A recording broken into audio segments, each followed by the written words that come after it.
Aklat po ng unang Timoteo, Kapitulo 2, talatang 4, na siyang may ibig na ang lahat ng tao ay mga ligtas at mga kaalam ng katotohanan. Pagpapala po sa atin sa muling pagkarinig ng salita ng Panginoon. Good morning po mga kapatid. Ako po ay magpapakilala po muna pa sa mandali.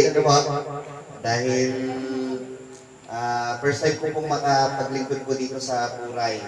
Pero yung mga taga San Rafael po na nagpupunta po doon sa Yagit, eh nakikilala naman po siguro, nakikilala po ako. Ako po ay maraming kamag-anak daw po dito. Pangalan ko po ay kapatid na Lester Castro. Lester Castro, ako po ay anak ni Sister Doris o Dolores Castro. Anak din po ni Kaboy Castro. Apo ni Lolo Edreng, Federico Cruz. Apo'y Cruz din po. Yan. Kaya po, sabi sa akin ng nanay ko, marami daw ako mag-anak po dito. Yan. Malinaw lang po yung ano po sa likod na po. Narinig naman. Ayan. Mahaba po introduction ko ano po. Ako po yung magbibigay muna ng pamagat para po meron po kayong sundan sa ating pong pag-aaralan, mga kapatid.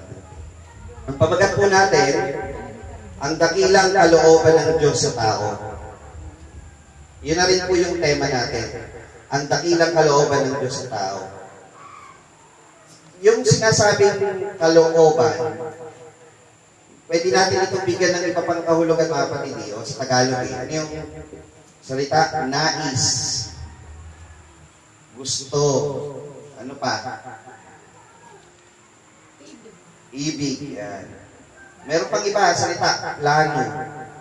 Pagsabi, ang ibig ko sana ay magtayo ng bahay dito. Pag iba naman, ang plano ko talaga ay magtayo ng bahay dito. Yung plano ko. Ang gusto ko sana ay magtayo ng bahay dito. Ang nais ko sana, so sabi ko sa pamagat, ang dakilang kalooban ng Diyos sa tao, ang Diyos daw may ibig na mangyari sa mga tao. Alam niyo po ba yun, mga kapatid ko, anong gusto ng Diyos na mangyari sa tao? Ano po ang nais ng Diyos na mangyari sa tao? Kaya po kami narito, mga kapatid. At sa mga inaabot po ng pagpalakas tinig, sana po ay pakinggan po ninyong maigi rin. Kung may pagkakataon po kayong makinig pag sumandali, pinatatanaw po sa atin, hindi lang po dito sa nasa loob ng ating kapilya, na ang Diyos may nais sa tao.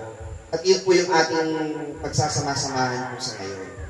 Para mas madali po ninyong masundan po yung pag-aaral, gagawa po tayo ng outline. Kung titignan niyo po yung talata, unang Timoteo 2:4, babasahin po natin pag sumandali.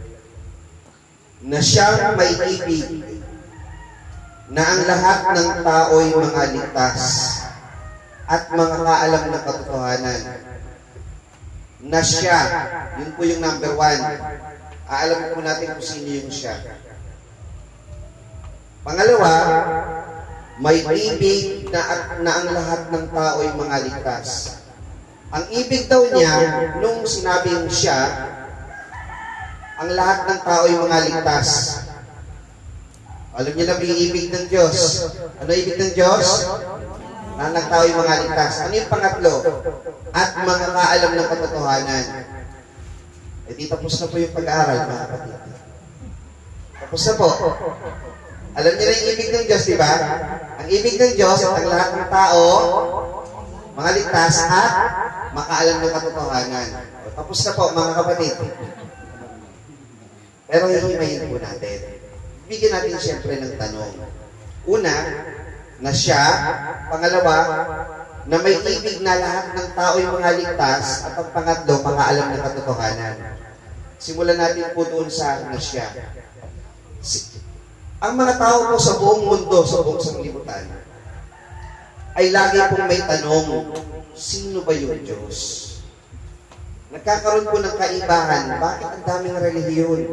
Bakit ang daming pangkat ng pananampalataya sa iba't ibang parte ng mundo? Pilipinas na lang. Dito na lang po sa, kahit dito sa Montalban. Montalban pa rin po ito, di ba? O dito lang, napakarami po eh. Bakit kaya nagkakarami-rami po ang relihiyon o pangkat ng relihiyon? Ang number one po niyan kung bakit dumadami ay doon po sa tamang pagkakilala. Sino ba yung Diyos? Kasi meron ibang tao sa ibang bansa nga po eh, ang ginodiyos nila yung araw. Ang ginodiyos naman ng iba, lalo na yung sa mga mandaragat, ang Diyos namin dito yung dagat. Kung bibigyan kami ng dagat ng huli o ng isda, o hindi kami bibigyan, nasa dagat yun. Yan ang Diyos namin. May mga ganun po. Meron naman, ang Diyos namin ay ang kalikasan, lalo na yung mga nagbububat o nagtatanim. Depende kung ito po ay patutubuin ng Diyos namin na kalikasan. Diba? Yung iba naman, nakabakay naman po sa Biblia. Nga lang po, sa Biblia, nagkakadami-dami rin po ng pangkahulugan ng tao kung sino ba yung Diyos na dapat kilalanin. Ngayon, ang tanong, sino po ba yung nasya? Sino ba yung siya na ito? Sisimulan po natin, mga kapatid. Hindi po ito mahaba. Sisimulan lang po natin sa Genesis. Kapatid, Genesis rin wala. Mahaba ito. Napakahaba po ng Biblia sa Genesis yung umpisahan. Huwag po kayo mag-alala, tatapusin po natin sa Apokalipsis. Opo. Pangako po yan. Una po, Genesis 1:1. Ano po ang nasusulat dito? Hindi naman po natin babasahin yung buong aklat. Yung mga ilang mga talata lang po na kukuhanan natin ng patayan. Ang sabi po dito, sa Genesis 1:1, nang pasimula ay nilikha ng Diyos ang langit at ang lupa. So yung Diyos daw po, ito yung pinakamakapangyarihan sa lahat. Wala siyang katulad. Siya ang lumikha ng langit at ng lupa. Sa English, tinatawag po ito na the Creator. Nang pasimula ay nilikha ng Diyos ang langit at ang lupa. Kung papansinin niyo po yung talata, kung kayo po yung nagbabasa, nilikha ng Diyos. Hindi po nilikha ng mga Diyos. Malinaw po ba dyan? Nilikha ng Diyos. Ilan po? Isa. Umpisa po yan. Yung lumikha na ito, siya daw po may dalang sa inyo. Ibig sabihin, kung kayo po ay, halimbawa, itong bangko na ito, yung naluupuan po ninyo, kung kayo ang nag-carpenter niyan, ikaw ang bumili ng materyales niyan, ikaw ang bumili ng pako, lagari, lahat ng ginamit niyan, kanino yan? Sa'yo. Ikaw gumawa niyan eh. Ikaw ba'y ari ng materyales niyan? Hindi. Sa'yo yan. Yung bahay, yung lote, pinili mo. Ikaw ang, kanino yun? Nakatitulo sa iyo. Sa iyo. Nang pasimula, nilikha ng Diyos ang langit at ang lupa. Kanino yun? Sa Diyos yun. Tayo po ba ay bahagi nun? Amen. So kanino dapat tayo? O sa Diyos tayo. Ang may likha sa atin, ang creator natin, yung Diyos na nag-iisa. Tandaan niyo po yun. Tatanungin ko po kayo mamaya. Duduktungan po natin. Paghaba ng panahon, dumami na yung tao, hanggang sa nagkaroon na ng iba't ibang bansa, di po ba? Bibilisan na natin kasi hindi naman ano yung oras natin. Doon sa bansang Israel, dito po sa Deuteronomio 6:4, ang Israel man po ay may pinikilalang Diyos. Ang sabi po niyan dito sa 6:4 ng Deuteronomio, dinggin mo, O Israel, ang Panginoon nating Diyos ay isang Panginoon. Malinaw po ba nakasulat doon? Yung Israel, meron siyang kinikilalang Diyos. Ang Panginoon nating Diyos ay isang Panginoon. Isa lang daw. So kahit man yung Israel, tama yung kanilang pagkakaintindi. Tama yung kanilang paniniwala. Kasi intindi natin, Genesis 1:1 sabi, nilikha ng Diyos at langit at ang lupa. Naintindihan po natin, mga kapatid, ang Israel man naintindihan nila yun. Ang sabi ng Israel, dinggin mo, O Israel, ang Panginoon nating Diyos ay isang Panginoon. Tama po ba yung intindi nila? Tama. Sabi po sa Deuteronomio 5:6 at 7, kung ibabalik po ninyo ng aklat, buklat. Ako ang Panginoon mong Diyos, sabi ng Diyos kay sa Israel. Ako ang Panginoon mong Diyos na naglabas sa iyo sa lupay ng Ehipto sa bahay ng pagkaalipin. Huwag kang magkakaroon ng ibang mga Diyos sa harap ko. So yung Diyos, nagsabi sa Israel, ako lang. Wala nang iba. Diba? Huwag kang magkakaroon ng iba, bukod sa akin, ako lang. So yung Israel, pagdating po doon sa Kapitulo 6, ano sabi niya?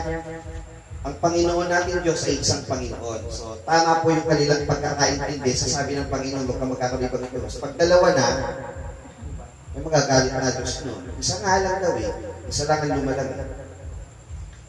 Ngayon, dito sa Deuteronomio 4:39, balik po niyo ulit ng kapitulo sa basa. Palastasin mo nga sa araw na ito at isa puso mo, na ang Panginoon ay siyang Diyos sa itaas sa langit, sa ibaba sa lupa, wala nang iba pa. Oh. Malinaw po ba mga kapatid? Ang Diyos, siya lang nag-iisang Diyos sa langit, siya yung nasa lupa, wala nang iba pa. Siya yun. Meron pa bang iba? Wala na. Malinaw po yun, di ba? Si David man, kilala niyo si Haring David? Narinig po natin. Tingnan po natin kung tama pa yung kanyang pagkakaintindi doon sa nag-iisang Diyos. Sabi po doon sa awit, 136, talatang 4. Kung nababasa po ninyo, sabi doon, sa Kanya na naglalatag ng lupa sa ibabaw ng tubig. Yung creator daw. Sapagkat sa Kanya na sa 6.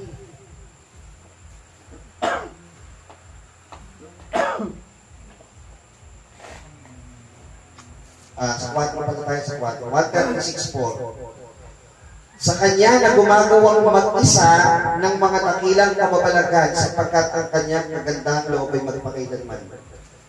Sabi po dito, sa Kanya na gumagawang mag-isa. So, nung ang Diyos daw, nilalang ang langit at ang lupa, ano sabi niya? Siya na gumagawang mag-isa. Tama ba pagkakaintindi ni David? O, tama din. Ibig sabihin, kung tama ang pagkakaintindi ng Israel, tama pagkakaintindi ni David, dapat tayo tama din ang pagkakaintindi natin. Kasi silang mga naunang mananampalataya, tama ang pagkakaintindi nila ng Diyos at sino yung dapat sambay, dapat tayo ay dahil pag tayo mali, hindi natin kilala yung lumikha. Diba? Ngayon, ano po ang katangian ng Diyos na ito na sinasampalatayanan natin? Sa awit 90, ang talata po ay sa 2, 92. Ano po ang sabi dyan? Katangian ng Diyos. Bago nalabas ang mga bundok o bago mo nilikha ang lupa at ang sanglibutan, mula nga ng walang pasimula hanggang sa walang hanggan, ikaw ang Diyos. So yung Diyos daw, walang pinagsimulaan, wala ring wakas. Siya ang gumawa ng lahat ng mga bagay. So yung panahon, wala siya sa loob ng panahon. Siya yung gumawa. Diba? Bigyan pa natin ng katangian. Isaiah 44:6 hanggang 8. Ano po ang sabi dito? 44:6 hanggang 8. Ganito ang sabi ng Panginoon na hari ng Israel at ng kanyang manunubos na Panginoon ng mga hukbo. Ako ang una at ako ang huli. Liban sa akin ay walang Diyos. Malinaw po ba? At sino ang naggaya ko? Tatawag at magpapahayag at mag-aayos ng kasaganang akin. Mula ng aking itatag ng matandang bayan at ang bagay na darating at ang mangyayari ay pahayag nila. Kayo'y huwag mga takot o mga magsipangilabot man. Hindi ko baga ipinahayag sa inyo ng una at ipinakilala na kayo ang aking mga saksi. May Diyos baga liban sa akin o walang malaking bato. Ako'y walang nakikilalang iba. O, sabi ng Diyos, wala siyang nakikilalang iba. Siya lang mag-isa. So tama po ba paniniwala natin mga kapatid? Tama. Sa 45 naman po, tama, 45, Isaiah 45, 21 at 22. Dito po ako magtatanong sa inyo. Sabi po dito, Isaiah 45:21-22. Kayo'y mga pahayag at mga pasapit. Oo, mga sanggunian silang magkakasama. Sinong nagpakilala nito mula ng unang panahon? Sinong nagpahayag ngayon ng una? Hindi ba nga ang Panginoon? At walang Diyos liban sa akin. Isang ganap na Diyos at tagapagligtas. Walang iba liban sa akin. Tingnan niyo katangian ng Diyos. Walang Diyos liban sa akin. Isang ganap na Diyos at tagapagligtas. Ganap na Diyos na siya at tagapagligtas ka. Walang iba liban sa akin. 22. Kayo'y magsitingin sa akin at kayo'y mga ligtas. Lahat ng tagawakas ng lupa sapagkat ako'y Diyos at walang iba liban sa akin. Ulit-ulit. Pag sinabi ba, ito'y tanong ko sa inyo, pag sinabi ba na walang Diyos liban sa akin, meron pa ba? Wala na. Diba?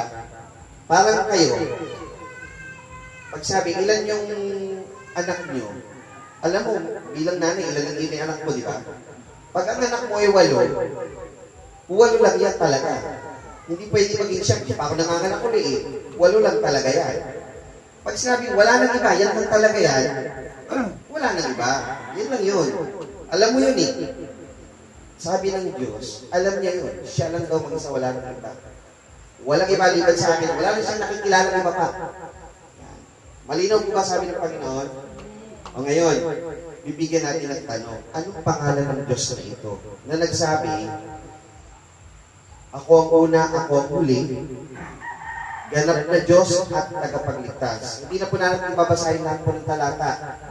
Doon na tayo sa Tito 2:13 na po tayo kagad. Sa aklat po ng Tito, Kapitulo 2:13. Tito 2:13. Ang sabi po dito,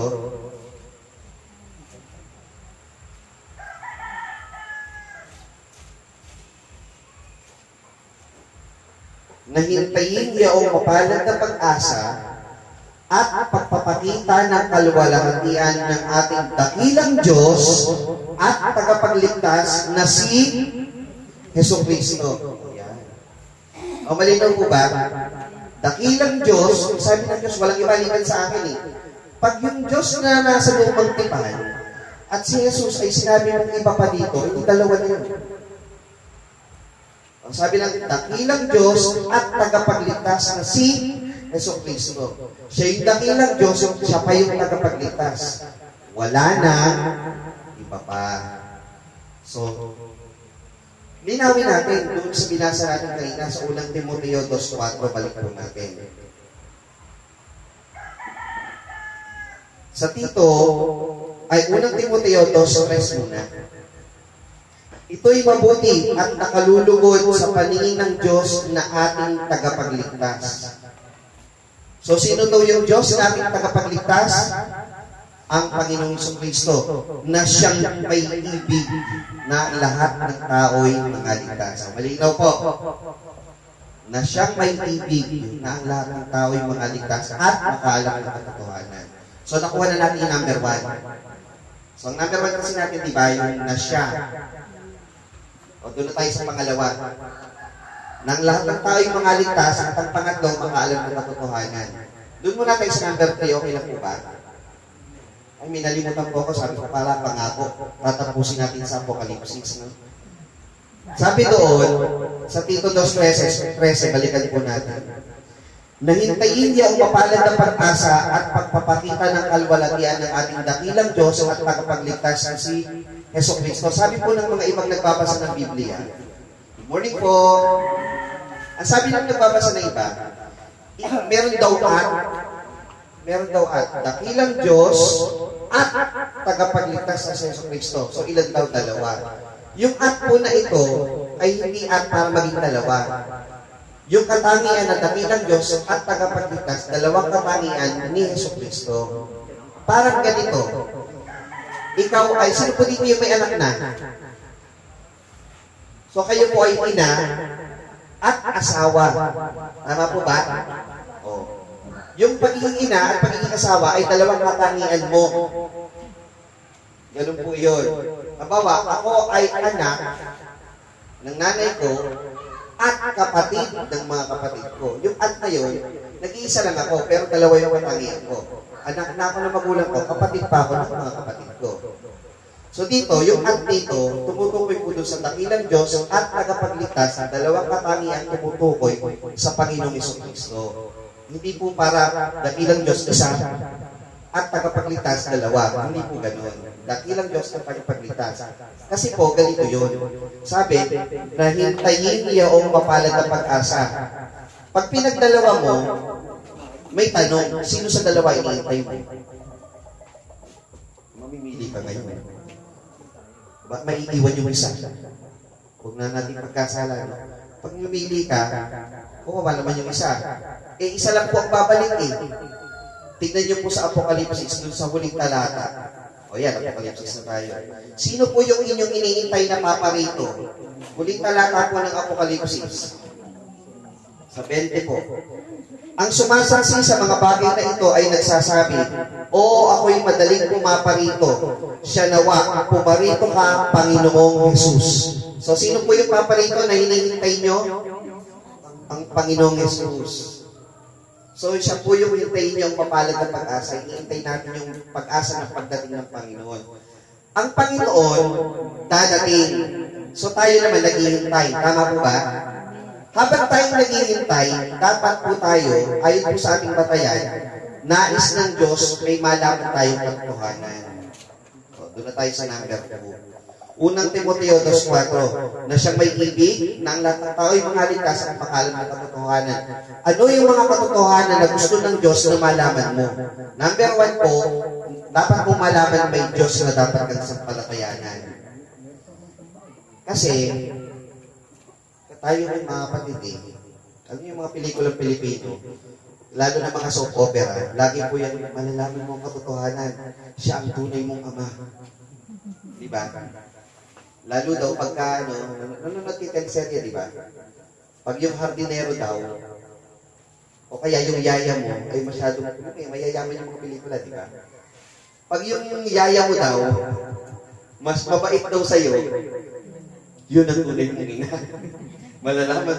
Bakit nila ginagano? Kasi importante mo daw na malaman kung sino yung magulang mo, di ba? Yun yung pinapakita ng mga palabas sa television. Tayo man, mga tao, kailangan malaman natin kung sino yung Diyos na sasampalatayanan. Bakit? Eh, sino yung magliligtas sa'yo kung di mo kilala? Di ba may awit nga tayo sa seminaryo? Nakikilala ko ang aking sinasampalatayanan. Dapat kilala mo kung sino yung lumikha sa'yo. Dahil ang mundong ito dadating sa pagkagunaw. Dapat kilala mo kung sino yung magliligtas sa iyo. Dahil kung hindi mo kilala, ano pa ililigtas mo? Dapat kilala mo. So yung number 1, pinakilala natin kanina. Ang dakilang Diyos na lumikha ng langit at ng lupa, kinilala ng Israel na nag-iisang Diyos, kinilala ni David na Diyos na gumagawang mag-isa, at ipinakilala sa bagong tipan na dakilang Diyos na ating tagapagligtas ang ating Panginoong Jesucristo. Na siyang ating hinihintay, na sinabi doon sa Apokalipsis, pumarito ka, Panginoong Jesus. Yun yung number 1 na dapat nating malaman. Dahil pag mali ang pagkakilala mo sa tunay na Diyos, lahat na ng ibang paniniwala mo. Sumakay na po ba kayo ng bus?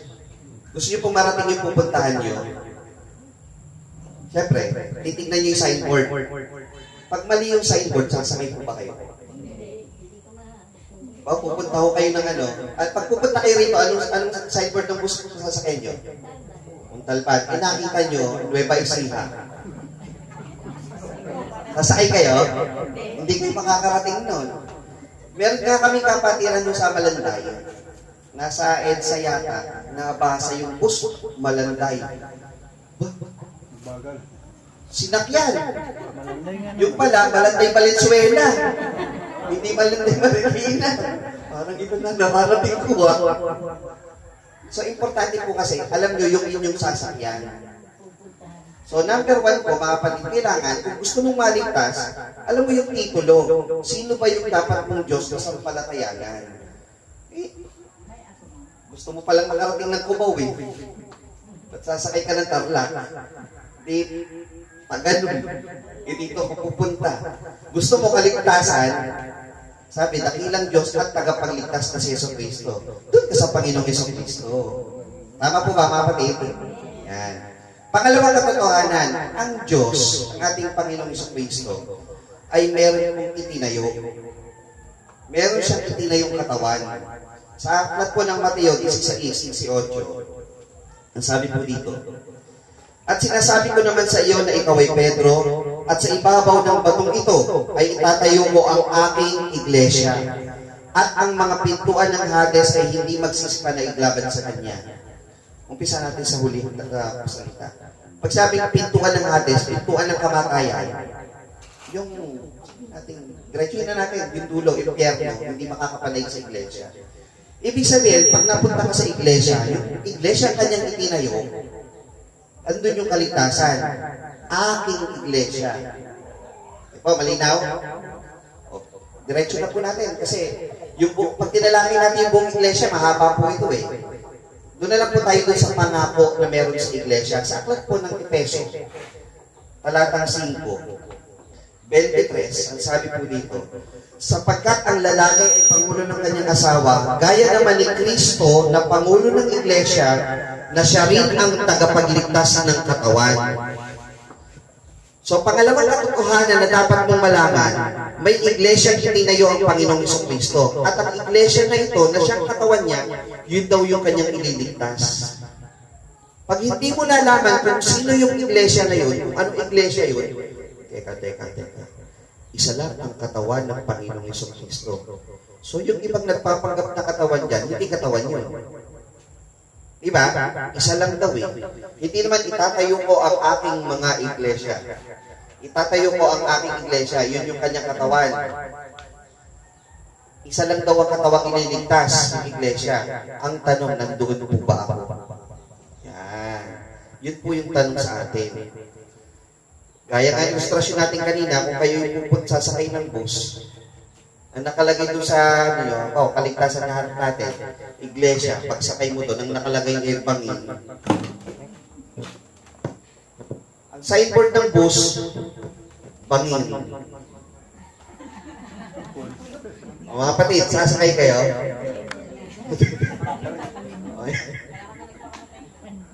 Ang problema, gumagamit din yung iba ng salitang church, iba, iglesia. Paano magkakaiba-iba? Paano mong malalaman? Balik ka sa number 1. Sino ba ang Diyos na kinikilala ng iglesia na nasa loob ng iglesia niya? Pag hindi si Jesucristo na nag-iisang Diyos na tagapagligtas, hindi totoo yan. Sigurado. Tama po ba, mga kapatid? Kasi sabi ng Diyos, isa lang siya eh. Tapos biglang madami. Oo.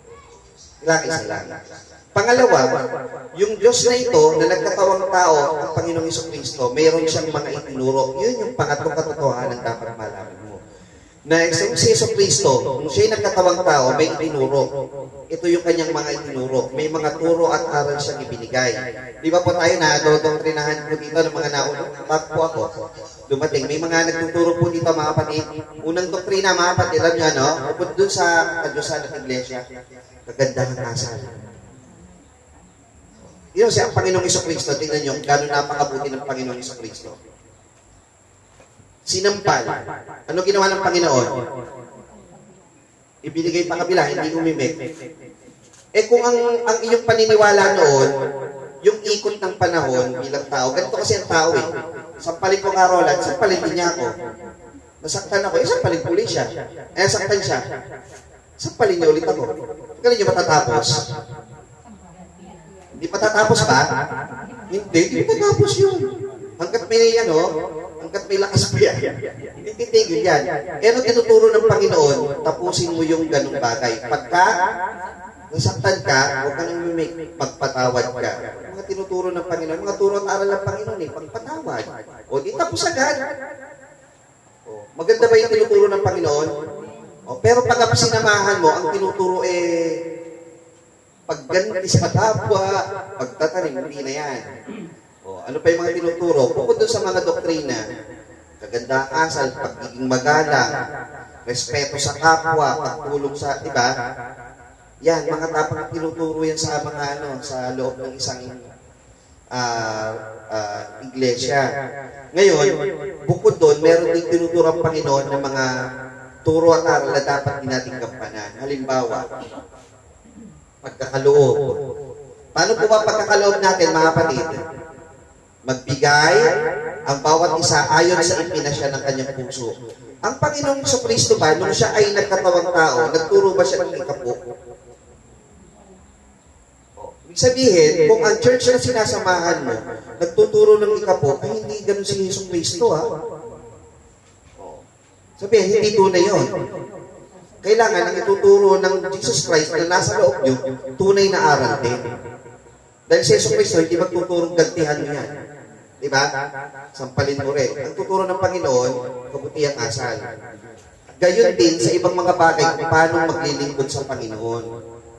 Paano maglilingkod sa Kanya. Nung sino katawang tao, paano ka maglilingkod sa Diyos? Tinuturo niya rin yung mga tamang pamamaraan. Diba?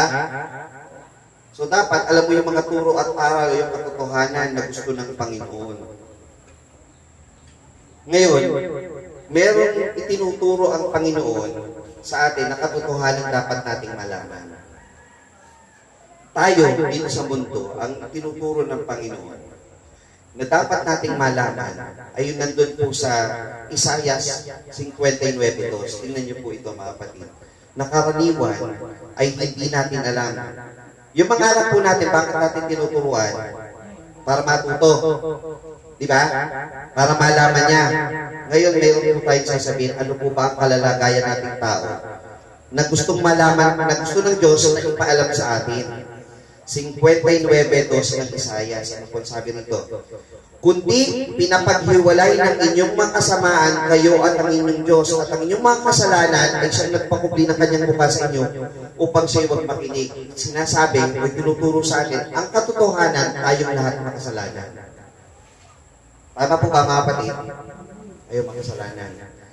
Ang nais ng Diyos, makabalik ka sa Kanya. Kung makasalanan ka, ang Diyos at ikaw, merong nagpapahiwalay sa inyo. Yung kasalanan, kailangan mawala yun. Kasi hanggat nandun yun, hindi ka makakalapit sa Panginoon. Kasi banal siya eh. So, kailangan mawala yung kasalanan mo. Kailangan tanggapin mo muna yun na ikaw makasalanan. Kasi po, doon sa lumang tipan, nagkasala si Eva at si Adan. Dumating yung kasalanan sa tao. Mga tao, nagkaroon na ng iba't ibang mga kasamaan. Di ba? Kaya nga ginunaw ang mundo sa pagitan ng tubig, kagaya nung kay Noah. Di ba? Yung Sodom at Gomorrah, ginunaw dahil sa kasalanan. Hanggang sa dumating yung panahon, ang sabi ng Panginoon doon sa Roma. Sa Roma 3:23, ang sabi po dito, nandun tayo sa yung makaalam ng katotohanan. Roma 3. Sapagkat ang lahat ay nangagkasala na at hindi nakaabot sa kaluwalhatian ng Diyos. Tayo daw lahat makasalanan. So ang Diyos, Roma 3:23 po yan. Kahit kung basahin niyo po yung talatang G's, ang nakalagay po dyan, gaya ng nasusulat, walang matuwid, wala kahit isa. Walang nakakatalastas, walang humahanap sa Diyos. Lahat ay nagkasala. So kung lahat nagkasala, ayaw ng Diyos, teka lang muna, bago dun sa parte na yun. Kung nagkasala ang tao, ano naman kung nagkasala? Parang ganun eh. Ayan, kung nagkasala, ano bang kahinat na nun? Sabi po kasi dun sa Roma 6:23, tingnan niyo po yung kasunod niyo. Sapagkat ang kabayaran ng kasalanan ay kamatayan. So pagka daw tayo nanatili dun sa kasalanan, ang kahihinat na natin kamatayan. Datapwat ang kaloob na walang bayad ng Diyos ay buhay na walang hanggan kay Kristo Jesus na Panginoon natin. So kung tayo daw makasalanan, ang punta raw natin, ang dulo niyan, final niyan, ang finals niyan, kamatayan, impyerno yan, pagka hindi ka umalis sa kasalanan. Kailangan manumbalik ka sa Panginoon. Kaya ang Panginoon Kristo, nagkatawang tao, at sa kanyang pagkakatawang tao, tinubos niya yung ating mga kasalanan. So kung tayo ay magpapabautismo na isang katotohanan pa na dapat nating malaman, na may bautismo, mga kapatid, na kung tayo sumampalataya sa Panginoon, tayo po ay magpabautismo, Tayo po'y nakakalapit doon sa pagkamatay ng Panginoon na ginamit niyang pantubo sa ating mga kasalanan. Ganito po yun. Sensya na, hindi po ako magaling kumarte, ganito po yun. Ako dapat na makasalanan ang nakapako doon, na nagdudusa, pero siya ang napako para sa akin. Sa dami-dami ng kasalanan ko, ano lang ang gagawin ko para maligtas? Magpapapako pa ba ako? Hindi na. Ang Diyos na ang nagpapako sa krus. Siya na yung naghain ng kanyang sarili bilang pantubo sa ating mga kasalanan. Dati kasi, pag may kasalanan ka, magpatay ka ng baka, magpatay ka ng tupa, ihain mo, malinis na kasalanan mo. Ngayon, gagawin pa ba natin yun? Hindi. Ang Panginoon na naghain ng kanyang sarili bilang pantubo sa ating mga kasalanan. Sasampalataya na lang tayo doon sa Panginoong Jesucristo. At pagsampalataya natin, paano natin patutuhanan? Magpapabautismo tayo. Tinatanggap natin siyang Diyos na ating manunubos, na tumubo sa ating mga kasalanan.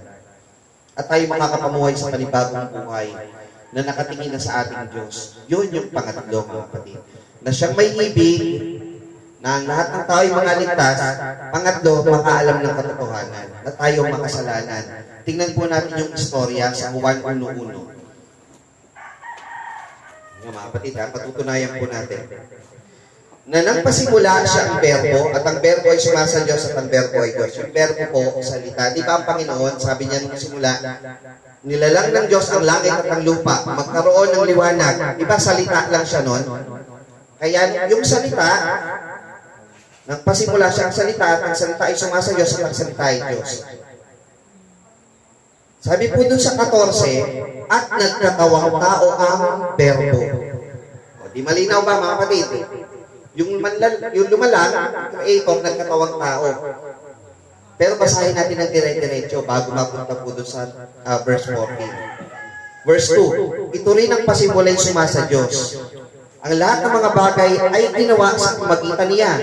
At alinman sa lahat ng ginawa ay hindi ginawa kung wala siya. So kung wala ang Diyos, hindi magagawa po ang lahat ng mga bagay. Diyos kasi may lalang yan. Nasa Kanya ang buhay. At ang buhay ay siyang ilaw sa mga tao. At ang ilaw ay lumiliwanag sa kadiliman at ito hindi na pag-unawa ng kadiliman. Ang ilaw ang liliwanag sa kadiliman. Ang Panginoong Yesus, nagpunta rito sa, di ba ang tao na kasalanan? Kadiliman na yung mga tao nasa kadiliman. Dumating yung liwanag, ang Panginoon pumunta sa tao. Ano pong sabi? Hindi na pag-unawa ng kadiliman. Maraming tao hindi nakakilala sa Panginoon. Ito'y naparitong saksi upang kanyang patotohanan ng ilaw, upang sa magitan niya ay magsasampalataya ang lahat. Sa 7, si Juan Bautista muna. Hindi siya ang ilaw, kundi pumarito upang kanyang patotohanan ng ilaw. Nagkaroon ng tunay na ilaw sa makatwid pagayang ilaw na lumiliwanag sa bawat tao na pumarito sa sanglibutan. Pansinin po niyo yung verse 10. Siya'y nasa sanglibutan at ang sanglibutan ay ginawa sa magitan niya. At siya'y hindi nakilala ng sanglibutan. Teka, Brother Lester. Kapatid, parang hindi ko yata maintindihan. Sabi, hindi siya nakilala ng sanglibutan. Verse 11, siya'y naparito sa sariling kanya. Sabi, hindi siya inutusan na ang Panginoong siyang gusto, hindi inutusan. Siya mismo. Siya'y naparito sa sariling kanya. Kusa. At siya'y hindi tinanggap ng mga sariling kanya. Lilinawin natin ito, mga kapatid. Sa aklat po ng unang Korinto, para maintindihan po ninyo yung ibig sabihin nito. Unang Korinto 2, talatang 6 hanggang 8. Tingnan niyo po kung sino yung Diyos. Sino ba itong Diyos na sabi na parito sa sariling kanya na nagpunta na hindi nakilala ng sariling kanya? 6. Unang Korinto 2, 6 hanggang 7. Gayon man ay nagsasalita kami ng karunungan sa mga may kulang, bagaman hindi karunungan ng sanglibutang ito o ng may kapangyarihan sa sanglibutang ito, nang ito'y nangauwi sa wala. Kundi sinasalita namin ang karunungan ng Diyos sa hiwaga, yung karunungan na itinalaga ng Diyos bago nilalang ang mga sanglibutan sa ikaluluwalhati natin. Verse 8. na hindi napagkilala ng sino mang pinuno sa sanglibutan ito, sapagkat kung nakilala sana nila, ay hindi ipinako sa krus ang Panginoon ng kaluwalhatian. O, malinaw po ba? Kung nakilala sana nila, hindi sana nila pinako. O sino ba yung pinako? Panginoong Yesus. Ang Panginoong Yesus, sa sariling Kanya, pumarito. Hindi kilala sa sariling Kanya. Sino yun? Yung ipinako, dahil kung nakilala sana nila, na si Jesus Cristo yung Diyos na nagkatawang tao, hindi ipapako yun. Tingin nyo. Kung nakilala nila si Jesus, siya yung Diyos na nagkatawang tao, ipapako ba nila yun? Hindi. Relihiyoso nga yung mga yun eh. Eh hindi nila nakilala. Pinatututuhanan, sabi doon sa Juan kanina, na di nakilala ng sariling Kanya. Pero sa 12, ito pa yung katotohanan dapat niyong malaman, mga kapatid. Maging inspirasyon sa inyo to. Juan 1:12, yung tuloy-tuloy na basa. Datapwat ang lahat ng sa Kanya'y nagsitanggap. Hindi naman pala lahat, hindi nakakilala. Meron naman pala. Datapwat ang lahat ng sa Kanya'y nagsitanggap ay pinagkalooban niya sila ng karapatang maging mga anak ng Diyos. Sa makatuwid bagay ang mga nagsisisampalataya sa Kanyang pangalan. O mali na mga kapatid, ang Panginoong Jesucristo na parito, hindi tinanggap ng sariling Kanya. Pero yung may tumanggap sa Kanya, pinagkalooban niya na tawaging anak ng Diyos. Tayo ba mga kapatid tumanggap sa Kanya? Tayo mga kapatid ay bigyan ang karapatang tawaging anak ng Diyos. Kaya tinatawag tayo anak ng Diyos. Anak tayo ng hari. Anak tayo ng makapangyarihan sa lahat. At kung ikaw ay mga magulang na rin, ano po, kayo ba gagawin niyo lahat para sa anak niyo? Hindi niyo hayaang mapahamak anak niyo. May mga kasabihan niya, kahit lamok, hindi ko padadapuin yan. Ang Diyos ba kaya sa Kanyang anak? Pababayaan niya kaya tayo? Siyempre hindi. Anak niya tayo. So yun yung katotohanan dapat kong malaman. Babalikan natin yung pagsambatayan. So nawa ay naiiwan yung unti-unti natin na siyang may ibig na ang lahat ng tao'y makaligtas at makaalam ng katotohanan. So yung pangalawa, makaalam ng katotohanan. Pangatlo, sabi po dito na siyang may ibig na lahat ng tao'y makaligtas. Ang misyon daw ng Panginoon sa Kanyang pagparito, lahat makaligtas. Yun yung Kanyang plano o yung ibig. Ano ba yung mga salita natin kanina? Ano ibig sabihin ng kalooban? Nais, gusto, ibig, plano.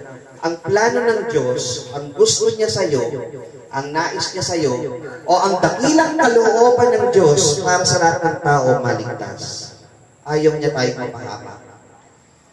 Sa kaya naman ang Panginoon, o sa ilustrasyon man, tayong mga magulang, kahit napakatitigas ng ulo ng ating mga anak, binibigyan niyo ba ng pagkakataon? Kaya nga natin pinapalo, di ba? Magbago ka na. Pinag-aaral niyo po ba sa paaralan? Pinag-aaral. Bakit? Para matuto. Tinuturuan niyo ba sila ng GMRC? Kabutihang asal. Bakit? Para makapamuhay ng maayos. Ang Panginoong Diyos man, ganito rin magturo sa atin. Kaya may mga pagkakatipon. So sa ganitong mga panahon, napapaalala sa atin, ito yung paaralan natin eh. Ipaalala sa inyo mga kapatid, pagkababa, magpatawaran, diba? Magbigayan. Habang iniintay natin ang Panginoon, na iaalay tayo, ano ba yung, na itutuwid tayo, nasasabihan tayo, nalilinis ka na, balik ka rito. Ito lang ang daan, diretso lang. Natuturuan tayo ng Panginoon para sanay tayong makarating sa Kanya. Na kung tayo man yung nagkakasakit, hindi natin iniisip na, ito'y sumpa ng kalikasan kasi may natabunan na kung ano eh. Hindi, kaya ka nagkasakit kasi mahal ka ng Panginoon, pinapalo ka. Iba na yung mindset ng isang mananampalataya. Ang isip natin, hindi na dahil dun sa mga pamahiin, hindi na dun sa iba't ibang bagay, iniisip natin, mahal ako ng Panginoon kaya pinapalo ako. Alin namang magulang na pumapalo sa anak, bakit mahal mo kasi yan eh. Gusto mo ang anak mo, umayos ng ugali. Tayo rin, mga kapatid. Sabi po dito, sa Ecclesiastes 12 at 13, ano po ba ang gampanin ng isang tao kapag nalaman niya na, kasi di ba, datapat ang lahat ng sa kanya'y nagsitanggap.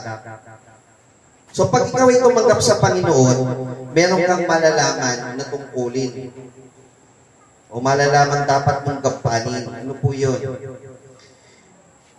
Ito ang wakas ng bagay, lahat ay narinig, ikaw ay matakot sa Diyos. So dapat daw tayo magkaroon ng pagkatakot sa Panginoon. Kung siya ang creator, makapangyarihan po ba siya? So kung makapangyarihan siya, pag sinabi niya, may magagawa ka, so dapat matakot ka, makapangyarihan ko eh. Ikaw ay matakot sa Diyos at sundin mo ang kanyang mga utos sapagkat ito ang buong katungkulan ng tao. So dapat tayo maging masunurin sa Panginoon. Ang tao, mga kapatid, nangangailangan po ng kaligtasan. Sabi po kasi, ang kabayaran ng kasalanan ay kamatayan. So kung tayo po mga kapatid mananatili sa kasalanan, ay may kamatayan, may impyerno tayong hinaharap. So, ang gusto ng Diyos, maligtas tayo. Ang una yung tatandaan, mga kapatid, mahal na mahal kayo ng Panginoon. Tatandaan niyo po yan. Ang nais niya, maligtas tayo. Kung meron man po dito, na hindi pa, meron pa po ba rin kung hindi nabautismuhan? Meron pa po ba? Kung kayo ay nakakadinig ng salita ng buhay na ito, isa lang po ang pinapatunan ng Panginoon, hindi po aksidente na naririnig niyo ito. Alam niyo yung sabi nila, coincidence lang yan. No? Kaya, nagkataon lang, hindi po ang Panginoon, talagang ini-align kayong yung paa nyo makarating, yung tenga nyo marinig ito, na para marinig mo, mahal ka ng Panginoon, hindi yung aksidente. Talagang pinlano yun ng Diyos. Ninais yun ng Diyos na marinig mo. Kasi gusto ka ng Diyos maligtas. Ayaw niya na mapahama ka. Di ba napakaganda ng buhay ng mananampalataya? Malawak ang mundo mo. O sige, maging makasalanan ka. Magpato ka ng bubong ng kapitbahay mo. Tingnan ko kung makalakad ka dyan ng diretso. Eh kung mamuhay ka ng maayos, di ba ang dali? Marami kang kakabatian dyan na maayos yung ano mo, pamumuhay mo. Sige, maging masunurin ka sa batas. Maglalakad ka sa kalsada sa mga ano, maayos. Sige, magbangga ka. Magtatago ka, liliit mundo mo. Di ba? O sige, pag mga batas sa kalsada dapat ng butasin mo yung gulong ng makakalakad kayo ng diretso sa pamayanan. Hindi magtatago ka, liliit ang mundo mo. Pero kung ikaw ay may takot sa Diyos, susunod ka sa kanyang mga utos, pati utos ng pamayanan, utos ng gobyerno, utos ng susundin mo, magiging mabuti kang mamamayan. At lalo higit magiging mabuti ka sa paningin ng Diyos. Mas masarap yun. Lalo higit, pag may Diyos kang sinasampalatayanan, magtutulog ka sa gabi, panatag ka. Alam mo, may Diyos na nagbabantay sa iyo. Amen? Ganun pumapan ang kaginhawaan pag may Diyos kang sinasampalatayanan. Sabi po dito, mga kapatid, sa ating pong pansumandaling pagtatapos, mga kapatid. Ang Panginoong Jesucristo, nagkatawang tao, may tinuturo sa atin. Ibig niya, lahat ng tao maligtas at makaalam ng katotohanan. Kayo mga kapatid, isang pambihirang pagkakataon. Alam niyo po ba gano'ng karami ang tao sa buong mundo? Napakabihirang pagkakataon na tayo mapabilang po dito. Dahil po yung doktrina na ating tinanggap, yung mga aral na tinanggap, totoo. May pagmamalakan po natin. Biruin niyo mga kapatid, sinong pagkat ng pananampalataya rito na magsasabi, hindi na totoo 10%. Ang mga manggagawa ninyo, walang sweldo. Dukot bulsa. Ano ba makukuha namin dito? Wala. O diba? Eh, yung swelduhan yan eh. Kahit ano yung matapos lang gawa, may sweldo yan eh. Ito po mga kapatid, bakit namin gusto rin maiparating sa lugar na ito ang salita ng buhay? Pambihirang pagkakataon na makarating po dito at marinig at magkaroon ng pagkakataon sa kaligtasan. Hindi po biro yun mga kapatid. Sa dinami-dami ng buong sa tao sa buong mundo, hindi nila alam ang salita ng buhay. So napakapalad natin na alam natin meron palang iglesia na itinayo ang Diyos, na ang Diyos na ito nais maligtas ako. Bigyan ko po kayo ng mga kapatid ng ilustrasyon. Dito po mga kapatid sa alam niyo yung alibughang anak. Narinig niyo na po ba yun? Yung alibughang anak. Sa ating pagtatapos mga kapatid. At dakilang kalooban ng Diyos sa tao. Yung alibugang anak daw po, sabi niya doon sa tatay niya, akin na yung anak, akin na yung kayamanan, yung papamana mo sa akin. Narinig niyo na po ba yun? Tapos ginamit niya sa pamumuhay sa yung tatay niya, ano eh, sige, binigay. Pero alam niyo, totoo, masakit yun. Kailan ba binibigay ang mana? So, pag sinabing tatay, akin ang mana ko, parang sinasabi ng tay, hindi na kita maintay. Di ba tama? Naiinip na, hindi na kita maintay, akin na yun. Tama po ba? O nakakatuwa, pero kung kayo yung magulang, sige, anong pakiramdam nyo? Masakit yun. Pero, yung anak, pagkatapos ng trahedya sa buhay niya, yung tatay, alam nyo, nandun sa mataas na dako ng kanyang bahay o doon sa lugar niya, nakikita siya malayo. Yung anak niya tumatakbo parating sa kanya. Yung anak niya galing sa babuyan. Nag-alaga ng baboy yun eh. Nanunuluyan yun eh. At gusto na nga niyang kainin yung pagkain ng baboy eh. Ang baho nun. Alam niyo, ginawa niya sa anak niya, niyakap niya.